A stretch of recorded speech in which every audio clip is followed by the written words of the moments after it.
my visit to the One World Church.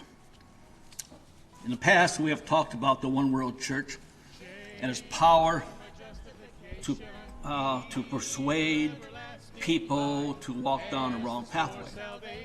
And in Revelation 12, 7 through 9, I don't have it on the screen, but I'll read it to you.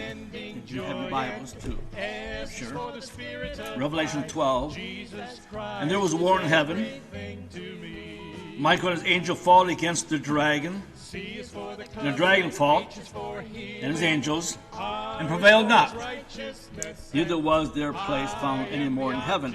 And the great dragon was cast out, that old serpent called the devil and Satan, who deceiveth the whole world. We certainly live in a time when it appears the world has been deceived, have come under his spell. And the deception of the One World Church is very powerful. We can't underestimate its power. So I saw in the news a story about a preacher who there's some rumors about his conduct. And a reporter decided to do some investigation. So the reporter heard that the preacher was going to go to a convention, a ministerial convention, someplace out of town. And so the reporter decided to follow him to the convention, not with him, but under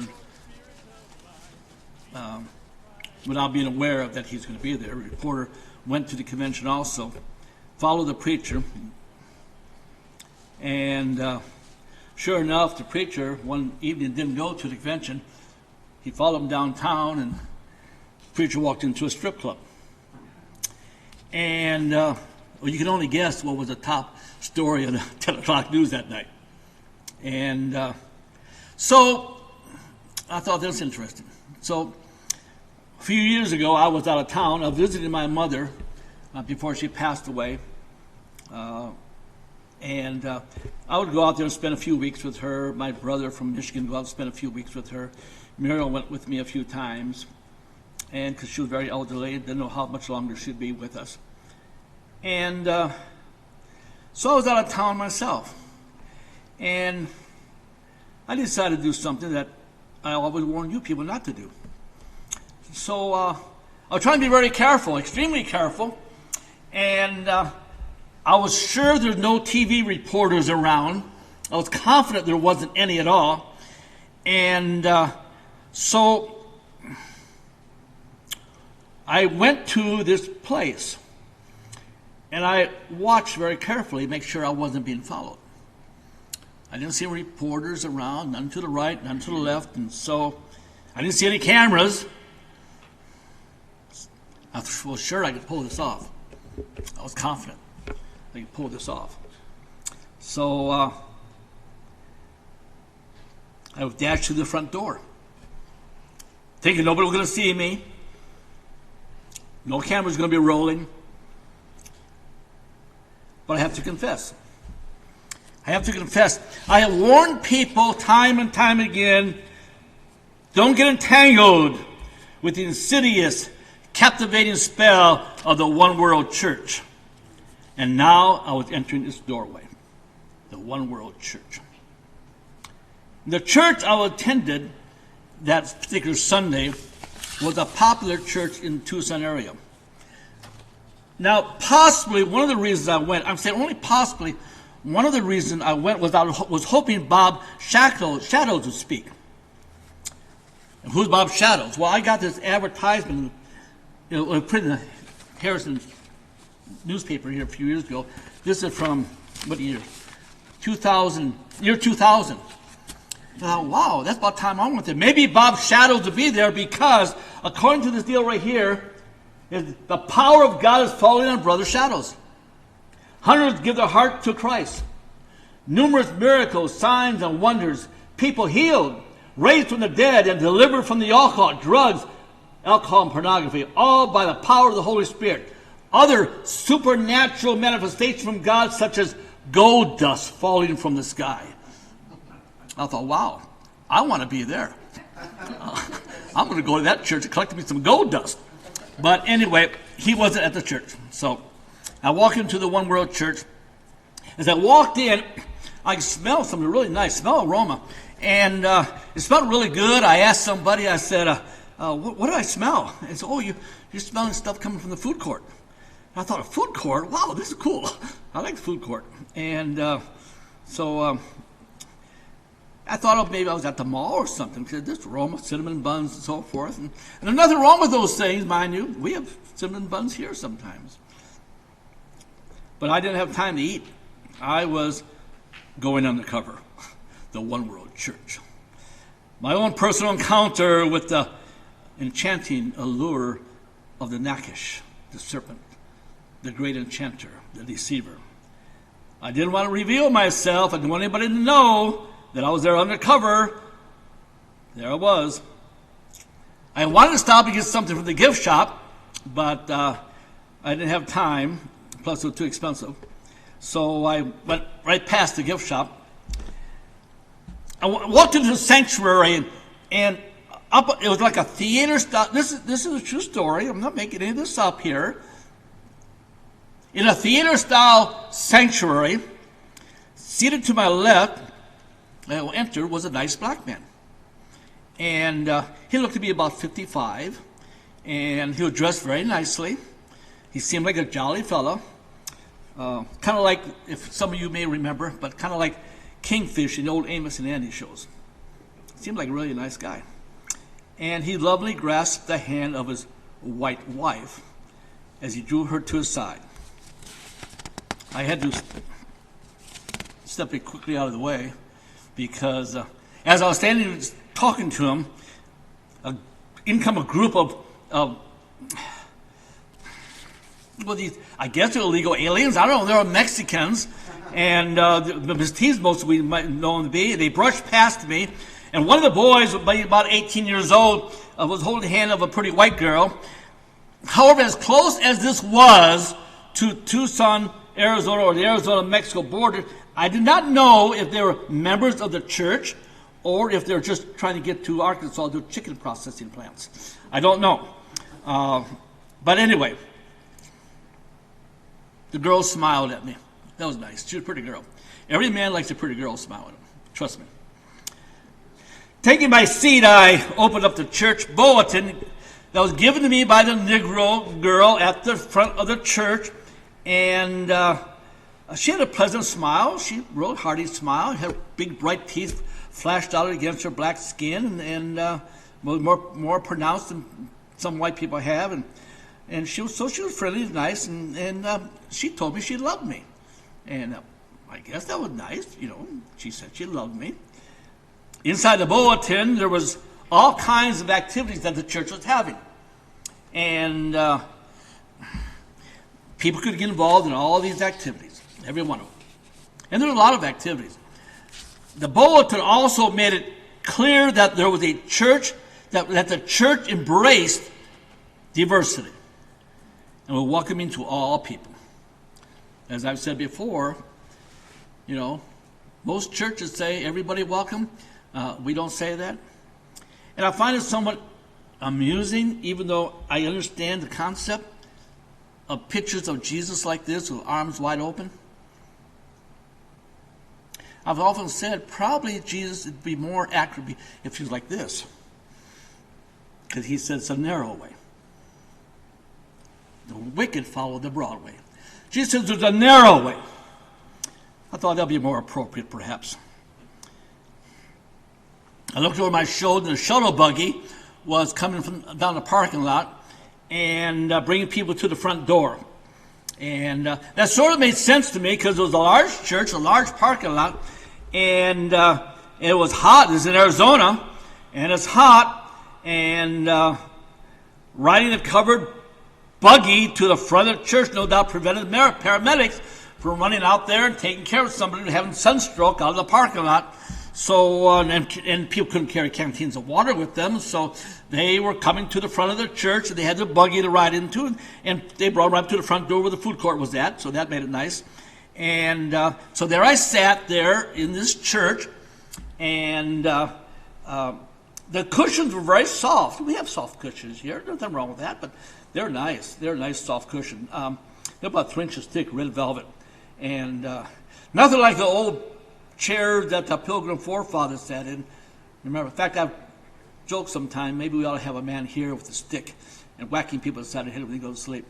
But anyway, the old Pilgrim forefathers, they had that guy walk up and down the aisles. If he got sleepy, he got knocked inside of the head with a stick. And so you could, that church, believe me, you could fall asleep. It was very, very comfortable. And so anyway, it was, like I said, nothing like those churches in the old Pilgrim days. But that poor chap getting hit inside of the head, I don't know. He probably learned his lesson after a while. But I didn't fear any of that happening here. And nevertheless, it would be very difficult, like I said, to fall asleep, at least not until the preaching started, because the bright sunlight coming, the huge windows, and the bright sunlight coming through the windows, through large, they're from floor to ceiling windows, huge, massive windows, probably 50 foot tall anyway, I would say at least. And up in front, what you might say would be the pitcher's mound, you know, like I said, like a baseball diamond, like a pitcher's mound. Just to the left of the pitcher's mound was a small choir of about 20 people. And there they were positioned but to the left of the pitcher's mound. And then off to the other side was a little ensemble of drums and guitar and brass horns and other instruments. And even though they had pride in their diversity, I didn't see any hollow logs to pound on. You know, I don't know. I would think if we had diversity, we would have at least one hollow log to pound on, but no hollow logs. And then all the flashing lights, of course, on the stage too. And for a minute there, if I want to shut my eyes, or maybe not shut my eyes, look around, I might think I was in Las Vegas because of the music and the bright lights and all that sort of thing. And the band playing was really, really good, and they're playing, I guess, Christian music. I didn't recognize any of it, but I guess that's what it was. And I thought, surely, any moment the showgirls were going to come out. And I have to admit, I was a little disappointed they didn't. Directly behind the pulpit was the large movie screen, and then a second and third in the church. There's nothing wrong with that. We have screens. Well, I'm not going to condemn that. A young lady came out in her mid-30s maybe, and she came center stage, and she welcomed everybody to this third service of the Sunday. And she told me she loved me too. So I had 3 loves so far. The church hadn't started yet.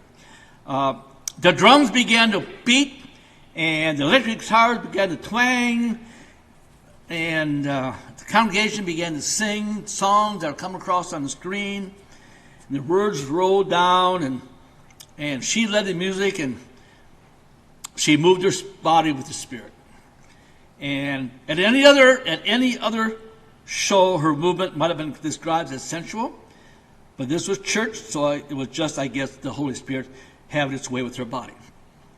There were 2 other girls there who, in their early 20s, and a young man about the same age, and they were song leaders. There was supposed to be a congregational singing. But the music from the drums, the electric guitars, and the full volume microphones held in the hands of the song leaders on stage were so overpowering I couldn't even hear myself sing. So I gave up trying. I really tried to connect with the Spirit, to find Christ in this worship service. I gave up on that also. Reminded me of the old Indiana Jones movie, where the movie I think called The Temple of Doom, where Indiana Jones up on the big ledge and overlooking, he's trying to find a stolen jewel, and he sees this massive religious ritual and all these drones, mesmerized like zombies, groaning moans of worship as their cult leader directed his obedient followers. That's kind of what it reminded me of. Was I the only one in this huge auditorium that was not hypnotized by the Nakish? I don't know. But all this fancy stuff isn't where I find fault. I didn't find really fault with any of this fancy stuff. The church was beautiful. There's no crime in that. We try to have a pretty church. We try to have a beautiful church. The music was not to my liking, but evidently other people liked it. The auditorium was full. There's nothing wrong with that. Preachers should try to fill the pews. The drum player, their guitars, they rocked.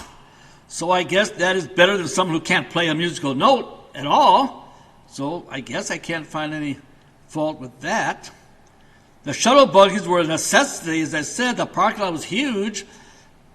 So I won't condemn that.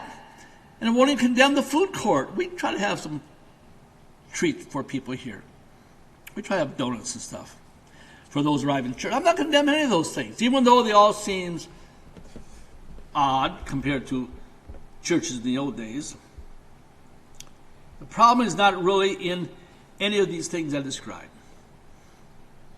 That isn't where the problem was at. Well, except for the black guy with his white wife and the family of Miss Tismos running to the chicken plant in Arkansas. The problem revealed itself the moment the preacher walked up to the pulpit. That's when I saw the problem.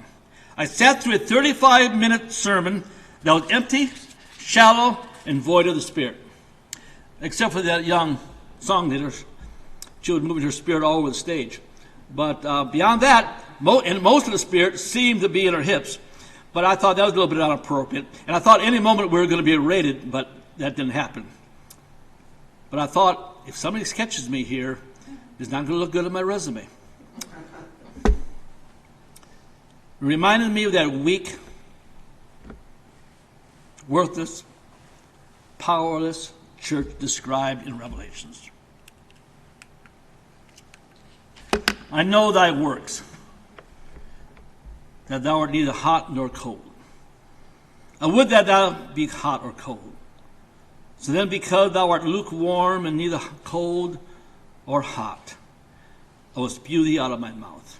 The word spew there, as I pointed out before, it doesn't mean spit. Most people think it means spit. It doesn't mean that. It means a vomit.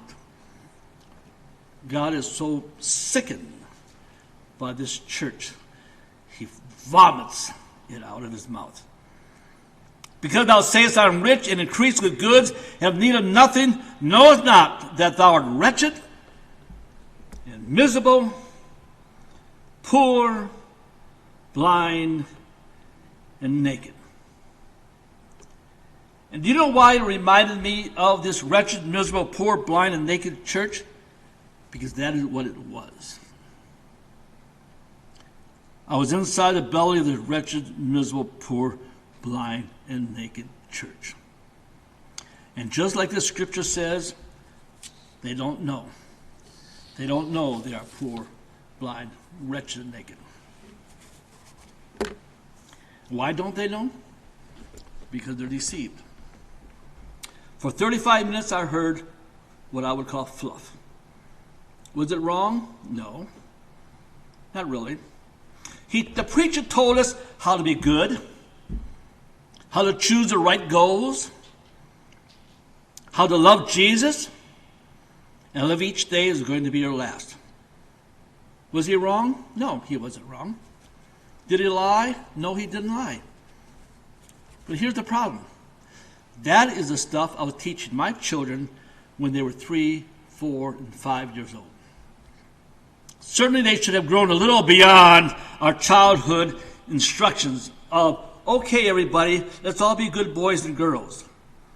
After all, this is supposed to be the church of the living God, the army of the mighty God of Israel. Paul, in Ephesians 6, talks about wrestling against principalities, against powers, against the rulers of darkness of this world, against spiritual wickedness in high places. He's telling us, listen, guys, this is not a picnic. You people, listen, guys, you people are facing a horrible, terrible enemy. You're facing the rulers of darkness of this world against spiritual wickedness in high places. And we see that today with what they're trying to do to our children and our families and our nation. Paul said we need to become like a hardened soldier. Remember, onward Christian soldiers. Remember the song, encamped along the hills of light. Ye Christian soldiers rise, and press the battle ere the night shall veil the glowing skies. Against the foe in veils below, let all our strength be hurled. Faith is the victory we know that overcomes the world. But I didn't see any faith there. I didn't see anything in that church that could overcome the world. The church is weak. I'm not claiming that these people in this church were not Christians. It's not me to judge. I suppose they probably are. But they are weak, powerless, and they face a morally depraved world. The power of the gospel is just as strong and just as powerful as it was the day that Jesus came forth from the tomb. Just as strong. And so if the church is, if the gospel is just as strong as it was when Jesus came out of the grave after 3 days, why does foul sin walk through our land unafraid? Why does wickedness triumph in every contest? Why do the heathen sit as our judges and our rulers? And why does righteousness tremble in the face of wickedness? It's not because the church has grown, or rather the gospel has grown weak, but because the church has become weak. The gospel is just as strong, but the church that represents the gospel of Jesus Christ has become weak, miserable, poor, blind, and naked. The shepherds of Israel become cowardly and afraid. The problem is not wolves in sheep's clothing. The problem, we have sheep in shepherd's clothing. We have too many sheep that are trying to be shepherds in our land, and they're not. We are facing the worst crisis our nation has ever faced. Illegal aliens are flooding across our border. That is only part of our problem. Millions of legal aliens from Pakistan, India, Philippines, and other non-white countries are coming here also, changing everything that we traditionally know in Christian America. White people, and white men in particular, are discriminated against in jobs, scholarships, promotions, and new business opportunities. Because of this, suicide rate among young white men has reached alarming statistics. The browning of America, states such as Virginia and Texas will soon flop over to the blue. We face continued threats upon our liberties. We're seeing a whole generation of kids coming up with no knowledge of their history. Totally disconnected. Totally disconnected. We hear all the time about the baby boomer generation, the next generation, and I don't know, the other ones too. I am what they call the baby boomer generation. Some of you here also. But I don't refer to our generation, the baby boomer generation. I refer to us as the cursed generation. We were the generation that had begun to separate us from our forefathers.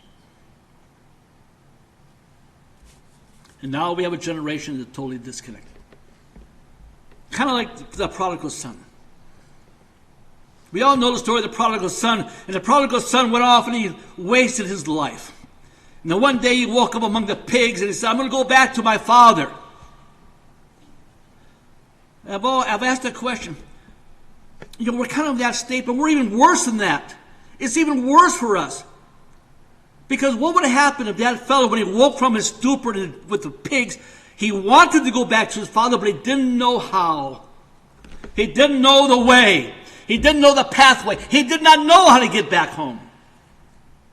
Totally disconnected. And that's what we have today. We have a generation totally disconnected. Millions of alien kids we see running around and playing around on their skateboards today, in a very few short years, are going to be at the voting booths. The monuments of our heroes are being torn down. The names of our heroes have been soiled. Our culture has been contaminated. Our music has been contaminated. They've contaminated our schools, churches, our escapes of entertainment, and the very minds and souls of our children. He that is foretold in Deuteronomy 28 now rule over us. They have now become the head, and we have become the tail. International bankers toy with our nation, toy with our economy, and toy with our lives. Our family structure is in shambles. Men who are ordained to be leaders in the home are not considered toxic. Mothers who are ordained to raise up a new generation of men and women of grace, faith, and valor are told, you're not worth anything unless you become like a man. And while we witness many politicians who are willing to be willing pawns to international finance, in their hunger frenzy to gobble up our sovereignty, gobble up our liberties, gobble up our faith, and enslave us to a one-world, anti-white, anti-Christian government.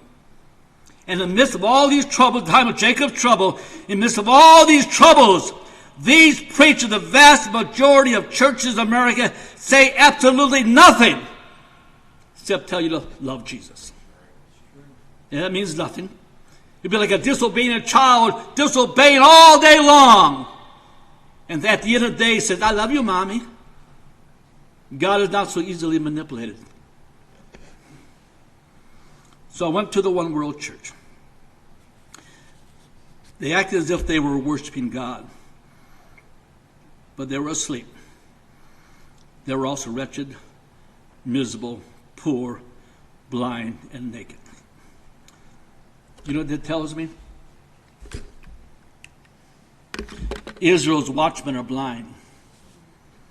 They all lack understanding. They're all dumb dogs. They cannot bark. They lie around and dream. They love to sleep. They are dogs with mighty appetites.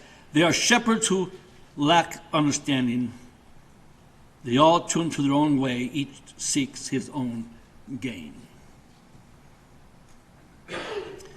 Ezekiel 34, verse 2, God addresses these same preachers. Son of man, prophesy or teach or preach against the shepherds.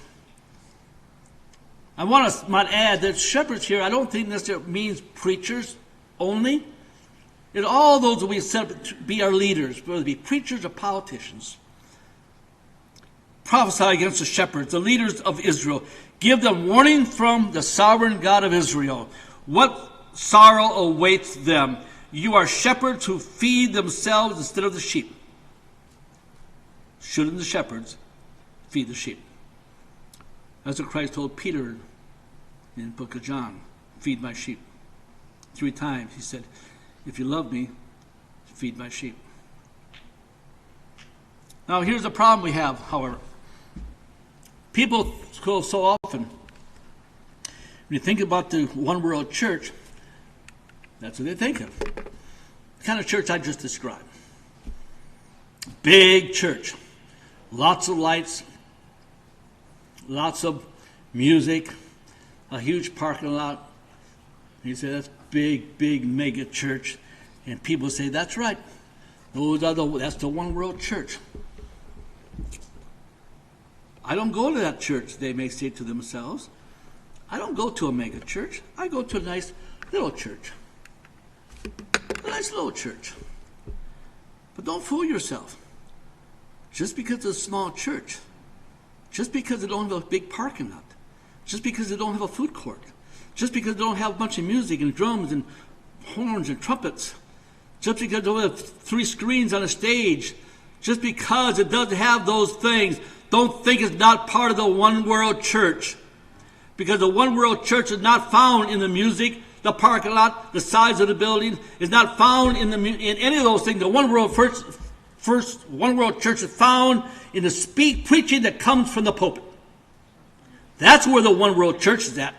Small churches are not safe any more than the large churches.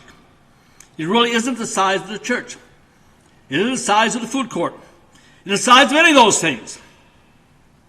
It isn't even the pretty girl dancing on the stage. The one world church is found in the mouths of the preachers when they preach, whether it be a large church or whether it be a small church. We have ministers throughout our nation today who have betrayed God's law on race and gender because the one world church, the deception of Satan, is powerfully deceptive. It's hard to get away from it. Somebody attending that little tiny church there, they may not know. They build a connection with the preacher. They build a connection with friends. They're emotionally tied. And to walk away from that because, well... So I'm going to close here.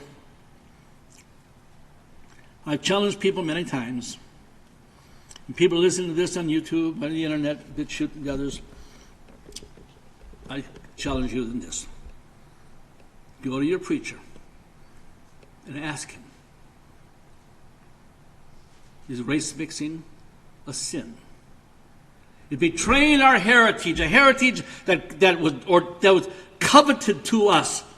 When God called Abraham out of the Ur of Chaldees and made that covenant with Abraham and Sarah, then on to Isaac and Jacob, he said the covenant is not just forever. Not just forever, because sometime in the place of the Bible where it says forever, it means for a duration of time. I've had people say, well, that doesn't mean forever, it means a duration of time. The covenant God made with Abraham and Isaac and Jacob isn't based on forever, it's based on the sun, the moon, and the stars. He said, along the sun and the moon and the stars in the heavens, my covenant is with you. So I say, challenge your preacher. Is race mixing interracial marriage, which is a violation of one of the two primary natural laws God gave to us, race and gender? After all, those are the only thing you're born with. You're not born Republican. You're not born a Baptist. You're not born CEO of some major corporation. When you're born, they walk in and you say, what I got? You got a boy. Oh, they used to say that anyway. And you got a girl.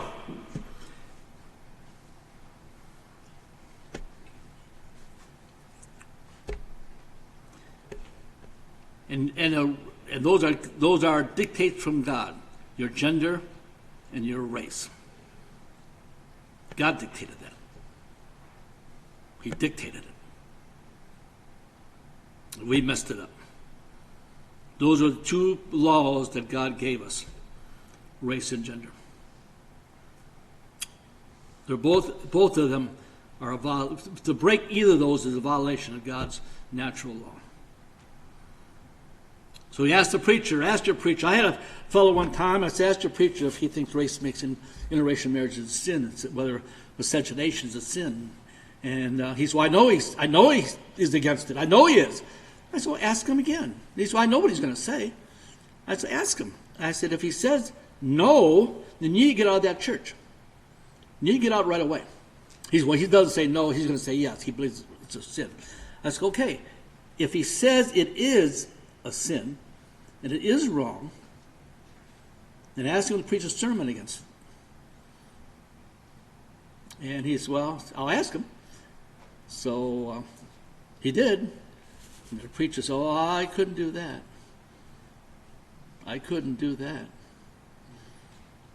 I've told the story before. Jason and I, my older son was going to get married.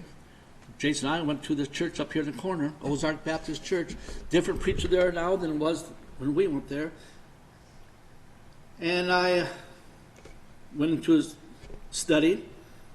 I had never met him before, but he knew who I was. And, oh, Pastor Rob, nice to meet you. Come and sit down and chit-chat and so on. And he was a very nice gentleman. And I told him what we wanted. I wanted if we could borrow the use of his church for a wedding ceremony. And because this church wasn't built at the time. And he said, well, I have to check with the church board, which I guess I can understand that. And then he said to me, you recall, Jason, I believe just like you. And I thought, wow, that's interesting. I said, well, tell you what I'll do. This coming Friday is a church page, right? And he said, yes. I said, I'll buy an ad and put it in the church page. I'll pay for it. That this coming Sunday, you will preach a sermon on race and nation. And I don't know if I can do that. I said, why not? Well, I don't know. I don't think I can do that. And I thought to myself, why is that he can't and I can't? Why is that? So this gentleman, he asked the preacher, and the preacher said no. Why? Why are they afraid? Now, Rachel touched on this last week, which is very good. And we pointed this out in the past. People are looking for the mark of the beast. The mark of the beast. What's the mark of the beast? Oh, everything from tattoos to Social Security cards to there have been numerous things. That's a mark of the beast. Most recent was, they're getting the vaccine. It's a mark of the beast. None of those things are the mark of the beast. None of those things. The mark of the beast is fear. You either have faith in Christ or you have fear. You have the mark of Christ on you because you have faith and you give your life to Him and you belong to Him and you have His mark upon you. The mark of salvation upon you. Or you turn away from Him out of fear. You're afraid to stand up for principles. You're afraid to stand up for what's right. You're afraid to stand up for your heritage, your culture, and your people. Remember, God said, love your God and love your people. You're afraid to do those things. And because you're afraid to do those things, you got fear. The mark of the beast is fear. And when you walk away from faith of Jesus Christ and you step into the encampment of fear, you accept the mark of Satan upon your soul. Don't look for something on your tattooed in your skin or your forehead. Fear controls most of the preachers today in the one world church. You're afraid to stand for truth and principle. It's much better just to be a part of the community and attend the ministerial conferences, the ministerial banquets and breakfasts, all that stuff, than it is to stand for what's right. And why don't they stand for what's right? Because they're poor, miserable, naked, and wretched. Our Father, we thank you for this day. Thank you for your blessings you've given upon our lives.